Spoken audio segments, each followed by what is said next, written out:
Amén. Andemos en la verdad, así titulamos a nuestra meditación. Y dice ahí en esta carta, en el versículo 4, mucho me regocijé porque he hallado a algunos de tus hijos, fíjense, andando en la verdad, conforme al mandamiento que recibimos del Padre. Tus hijos andando en la verdad, conforme al mandamiento que recibimos del Padre. ¿Por qué la expresión de andar en la verdad? ¿Quiere decir entonces que algunos andan en la mentira o en el error?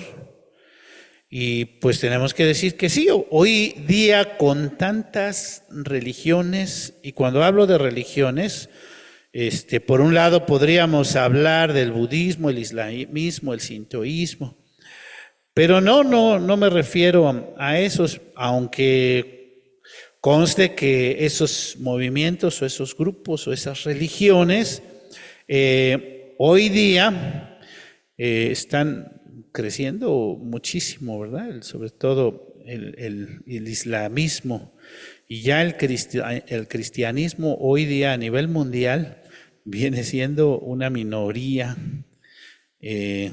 Porque si hablamos, por ejemplo, si pensamos nada más en países asiáticos, si pensamos en China y en India y en varios de estos países con las poblaciones tan grandes que tienen y todo lo que ellos creen, pues el cristianismo también se queda pequeñito. Pero también si hablamos del islamismo, cómo está creciendo y sobrepoblando varias partes del mundo como Europa y también nuestro vecino país del norte y aún en nuestro país también comienza a crecer, pues tenemos que estar alertas y estar atentos.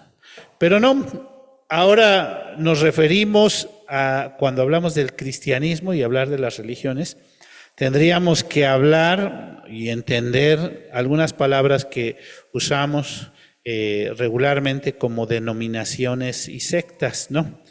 Ahí encontramos en esta parte de denominaciones, pues nosotros hablamos de iglesias hermanas, iglesias evangélicas hermanas, los pentecosteses o pentecostales, los bautistas, los metodistas, los nazarenos, los discípulos. Hay algunos grupos que nosotros los vemos como hermanos, pero hay algunos otros que abiertamente los reconocemos como sectas, es decir, que no dan en el blanco, sino que están yéndose en otra dirección. Y tendríamos que decir que actualmente no solo hay cientos, sino miles de grupos que de alguna forma profesan la fe en el cristianismo, pero que están completamente desviados. Repito, que de alguna manera profesan la fe en el cristianismo, pero que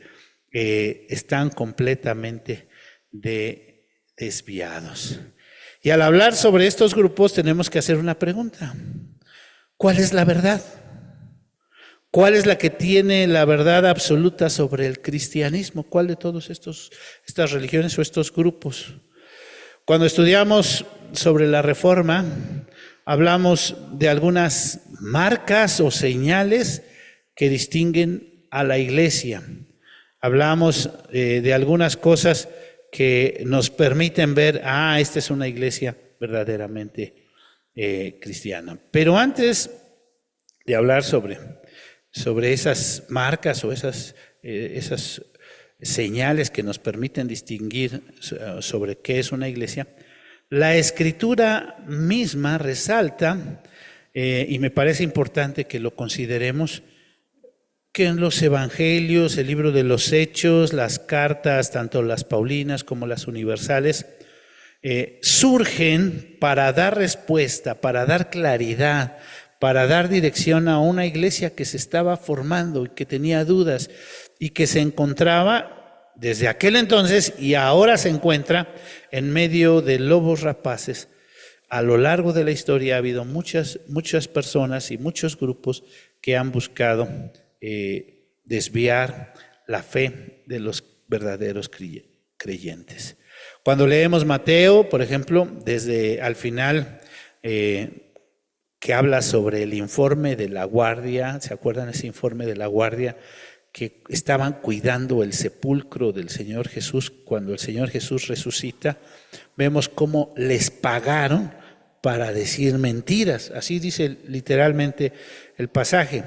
Y cuando Juan, en el Evangelio al final, habla sobre el propósito, por qué se escribió este Evangelio, por qué Juan se escribió para que las personas sepan, conozcan que Jesucristo es el Hijo de Dios y que a través de eso podamos tener la salvación.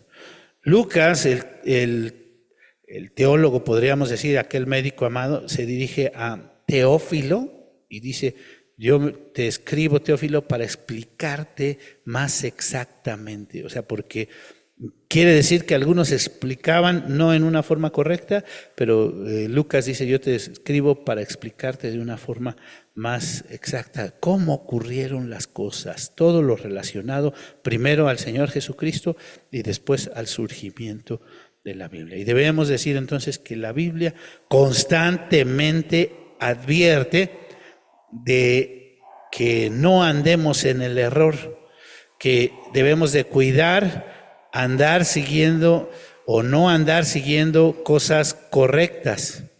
Fíjense, varios pasajes que nos advierten sobre eso. El apóstol Pablo le dice a Timoteo, allá en su primera carta, primera de Timoteo, y leo desde el versículo 3, el capítulo 1, como te rogué que te quedases en Éfeso cuando fui a Macedonia para que mandases a algunos que no enseñen diferentes doctrinas, ni presten atención a fábulas y genealogías interminables que acarrean disputas más bien que edificación de Dios, que es por fe. Así te encargo ahora, le dice Pablo a Timoteo, pues el propósito de este mandamiento es el amor nacido de corazón y de buena conciencia y de fe no fingida, de las cuales cosas desviándose, alguna vez quiero recalcar esa frase, de las cuales cosas desviándose algunos se apartaron a vana palabrería. Pedro, en su segunda carta también dice que hay falsos profetas, y lo leo, segunda carta del apóstol Pedro en el capítulo 2 dice: pero hubo también falsos profetas entre el pueblo. Dice hubo, pero también dice: como habrá entre vosotros falsos maestros. Entonces, dentro de la iglesia, aquí está advirtiendo Pedro que dentro de la iglesia iba a haber falsos maestros que introducirán encubiertamente herejías destructoras y aún negarán al Señor que los rescató, atrayendo sobre sí mismos destrucción repentina, y muchos seguirán sus disoluciones, por causa de los cuales el camino de la verdad será blasfemado. Y este mismo escritor Juan, aunque la carta que acabamos de leer no menciona el nombre de Juan, si pusieron atención, no menciona, dice el anciano, ¿verdad? Ahorita vamos a hablar un poquito de eso. Pero este escritor en su primera carta, él habla del anticristo, y al hablar del anticristo habla de muchos que pues se equivocan, que dentro de la iglesia, eso es algo que debemos de poner mucha atención, enseñan diferentes cosas. Capítulo 2 de la primera carta de Juan, a partir del verso 18, si ustedes tienen su Biblia ahí, dice: hijitos, ya es el último tiempo y según vosotros oísteis que el anticristo viene. Así ahora han surgido muchos anticristos, por esto conocemos que es el último tiempo. Salieron de nosotros, pero no eran de nosotros, porque si hubiesen sido de nosotros, habrían permanecido con nosotros. Pero salieron para que se manifestase que no todos son de nosotros, pero vosotros tenéis la unción del Santo y conocéis todas las cosas. No os he escrito como si ignoraseis la verdad, sino porque la conocéis y porque ninguna mentira procede de la verdad. Entonces, me voy a ir adelantando porque ahí podríamos seguir leyendo algunas cosas sobre las que Juan ya está advirtiendo que va a haber muchos que van a engañar. mencioné o dije, bueno, hay algunas formas que cuando estudiamos sobre la Reforma podemos distinguir a una iglesia que realmente busca agradar a Dios. Y hablamos de las marcas de la iglesia, se hablan de las 3 marcas de la iglesia. ¿Cuáles son estas 3 marcas? La predicación de la palabra, o la correcta predicación de la palabra de Dios, porque hoy día muchas iglesias hablan de muchas cosas, a lo mejor podríamos decir interesantes, entre comillas, que anécdotas o cuestiones sociales o situaciones de que a lo mejor las personas dicen es que hoy día hace mucha falta que hablemos sobre estos aspectos sociales y se desvían completamente de la palabra de Dios. Y entonces hay de repente cultos o predicaciones o exposiciones donde se habla de todo menos de lo que dice la Biblia. Entonces, una cosa que caracteriza a la iglesia es la predicación de la palabra de Dios.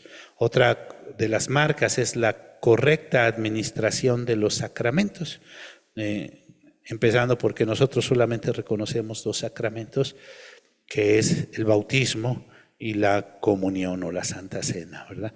Nosotros no hablamos de otros sacramentos como la presentación o como en la Iglesia Romana también el matrimonio es un sacramento y algunas cuestiones como estas.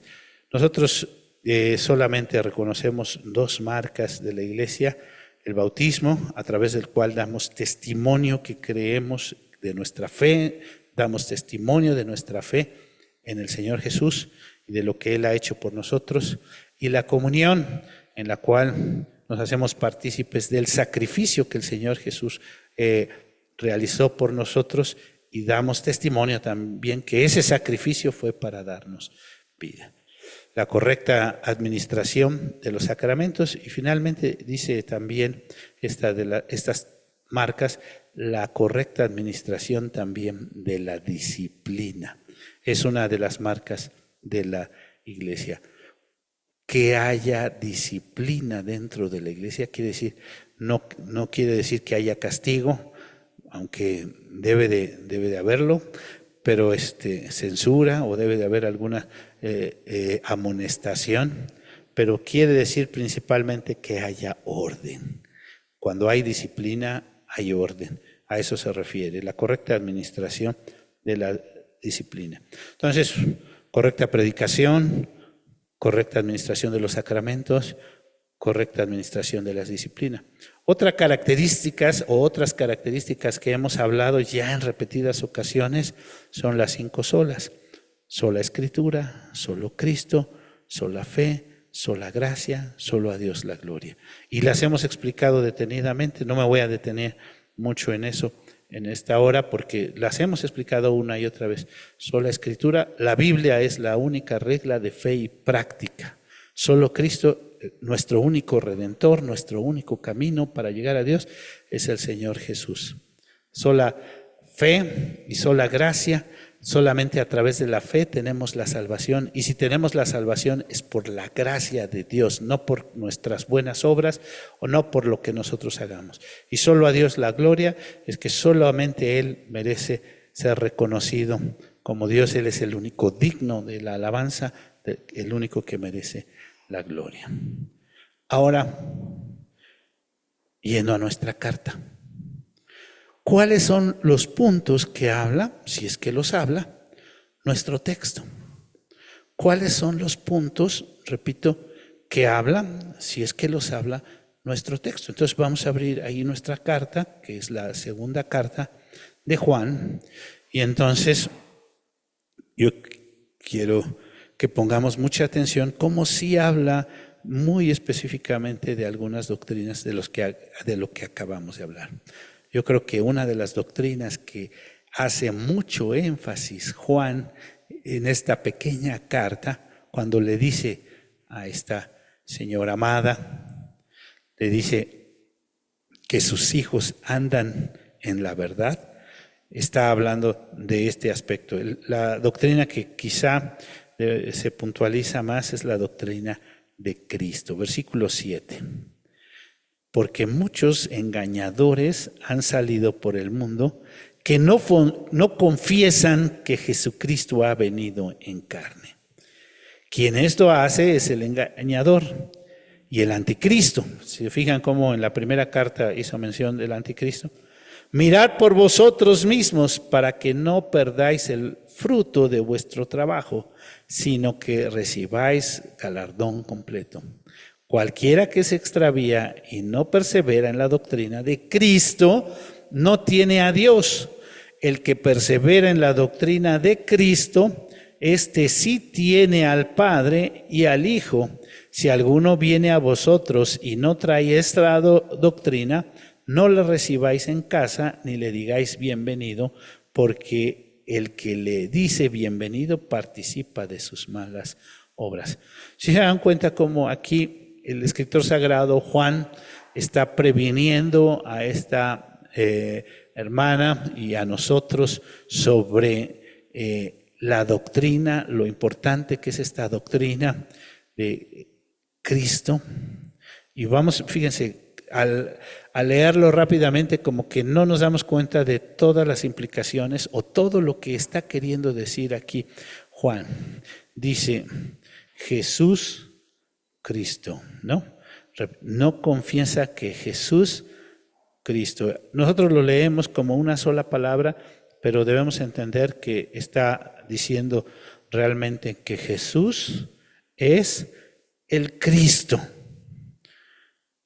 Y está hablando de la persona, el Señor Jesús, que ya su nombre solo quiere decir Salvador, y está hablando de su título como el Mesías, el Cristo, el Mesías, el enviado, del que habla todo el Antiguo Testamento y que Dios mismo prometió. ¿Sí se dan cuenta? Muchos engañadores han salido por el mundo y no confiesan que Jesús, la persona de Jesús, que él, el apóstol Juan también dice en su segunda carta, dice lo que oímos, lo que vimos, lo que nosotros experimentamos, a quien nosotros conocimos y de quien nosotros podemos dar fe, de eso les hablamos, de eso. Y entonces aquí Juan está hablando y haciendo referencia, algunos no confiesan que es Jesús, es el Cristo, el Mesías, el Señor. Y entonces nada más esa sola expresión, Jesús es el Cristo, ya nos habla acerca de una doctrina importante. Todo el Antiguo Testamento se refería, y bueno, se refiere a este Jesús que es el que vino y que además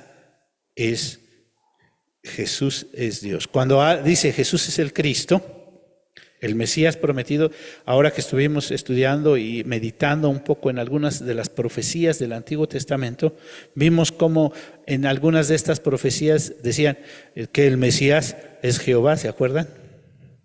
Es decir, que el Mesías es Dios. Y entonces cuando está hablando y está diciendo esto Juan, que Jesús es el Cristo, está diciendo que el Señor Jesús es Dios. Dios mismo.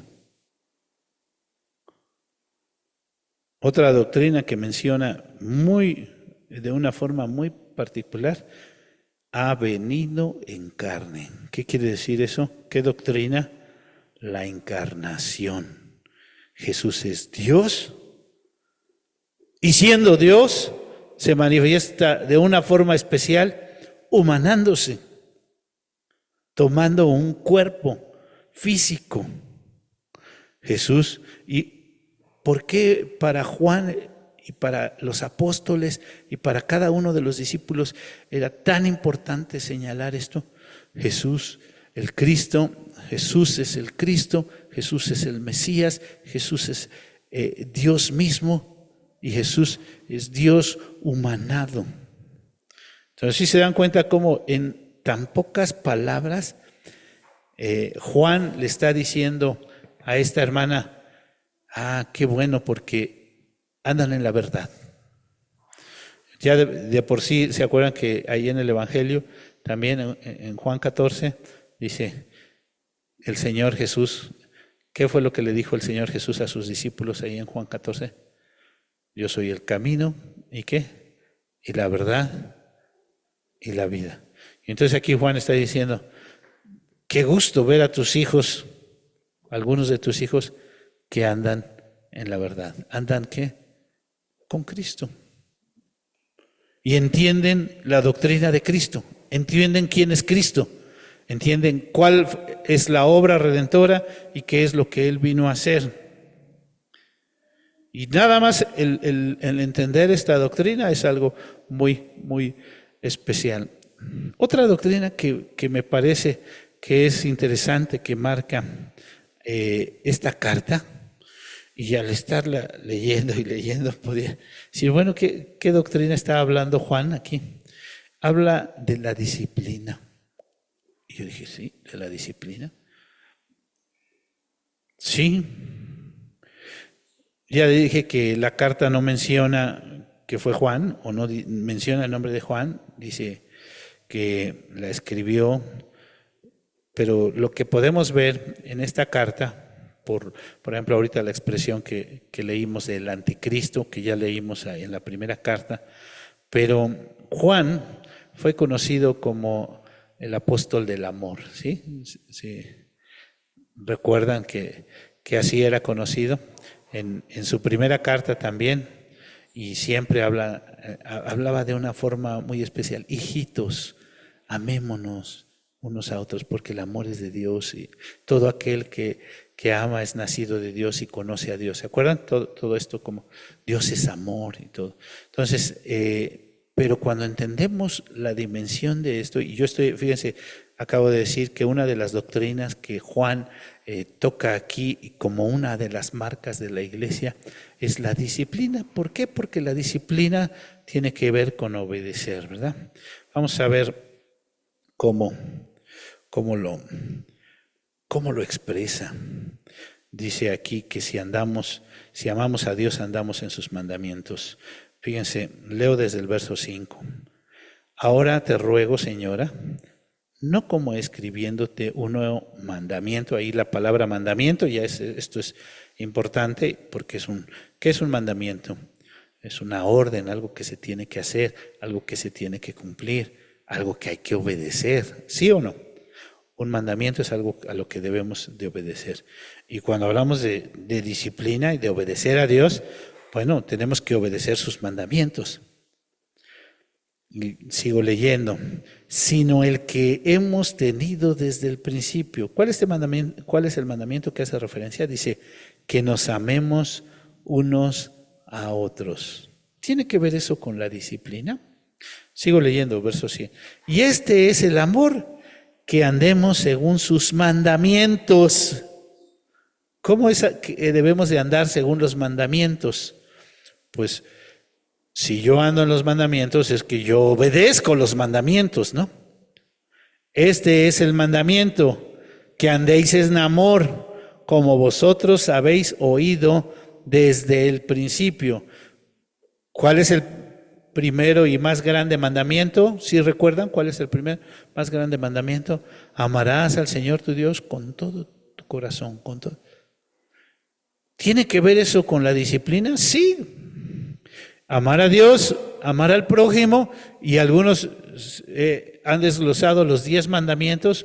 Los primeros 4 tienen que ver con amar a Dios y los siguientes 6 tienen que ver con amar al prójimo. No matarás, no cometerás adulterio. Todos estos mandamientos, no codiciarás, no hablarás falso testimonio. Todos tienen que ver con amar al prójimo, con obedecer a Dios, con ser disciplinados. Y fíjense la forma en que Dios muestra su amor hacia nosotros, dándonos su ley, porque su ley es para bienestar de nosotros. Algunos no ven en la disciplina amor. Algunos ven en la disciplina castigo, algunos ven en la disciplina rigor, algunos ven en la disciplina molestia, pero un padre, si realmente ama a sus hijos, ¿qué tiene que hacer? Disciplinarlos.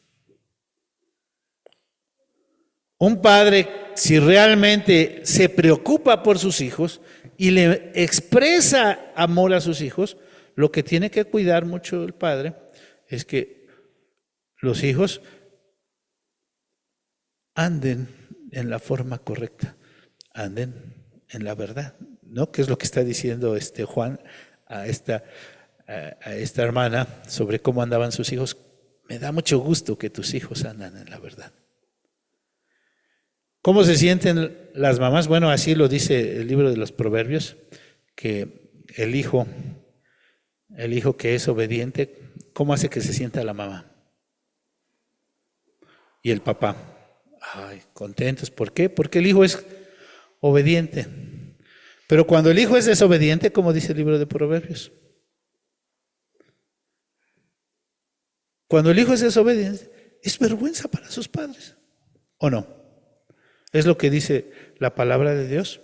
Y bueno, no solo un texto, sino varios textos ahí en el libro de los Proverbios. El hijo obediente es como un collar. El hijo desobediente, ay. Y entonces se dan cuenta cómo este pasaje, de una forma tan cuidadosa, tan amorosa, nos habla acerca de la disciplina y de cómo podemos darle la honra y la gloria a nuestro Dios. Fíjense cómo está hablando de un mandamiento, algo que hay que obedecer, de una instrucción que hay que seguir, de algo a lo que nos tenemos que sujetar, que es el amor y que es para nuestro bien. Los hijos muchas veces no ven los mandamientos como para su bien.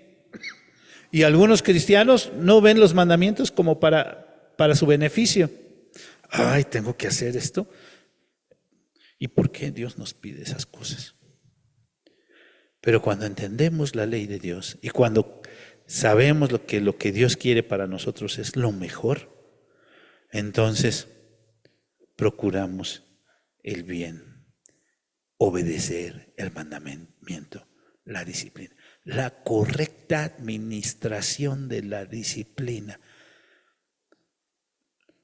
Es una característica de la iglesia, no la inquisición, el señalar,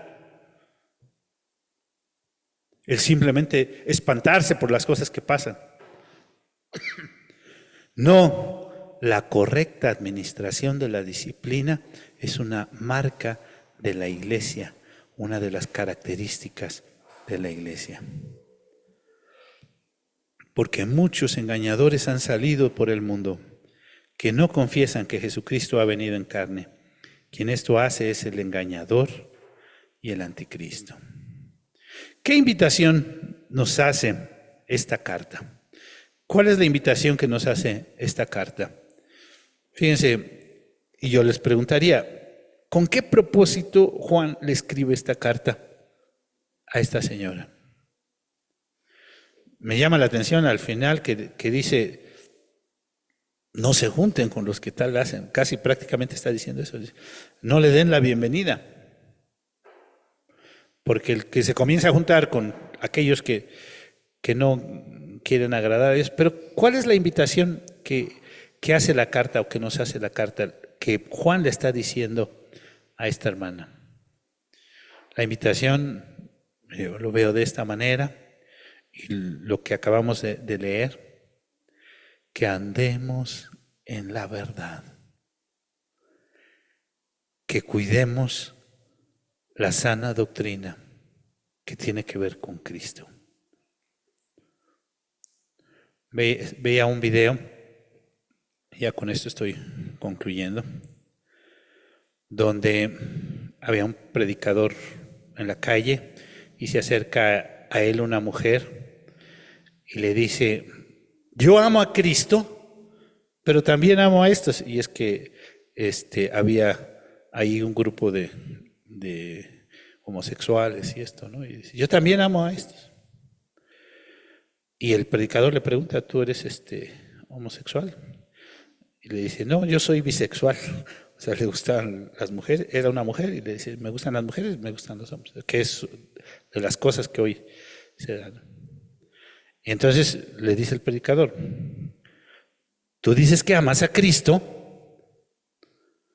y entonces si amamos a Cristo, tenemos que obedecer a Cristo. Pero dices que amas a Él, que es lo opuesto.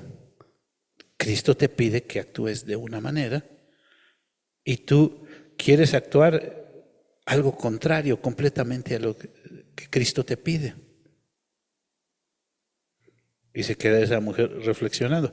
Dice, bueno, y es que esto es lo que nos enseñan las Escrituras. No puedes amar a Cristo y amar ese tipo de vida si es que realmente amas a Cristo, ¿no? Porque hay personas que yo amo a Cristo y amo a Dios y quiero servir a Dios, pero quiero seguir haciendo estas cosas. La invitación de la carta es andar en la verdad. Conocer a Cristo, quién es Cristo, qué quiere Cristo de nosotros, cómo obedecerlo, sujetarnos, buscarlo, servirlo. Cuando hay amor, hay disciplina. Cuando hay amor, hay límites. Cuando hay amor, hay obediencia. Cuando hay amor, Dios bendice y crecen las cosas y fructifican.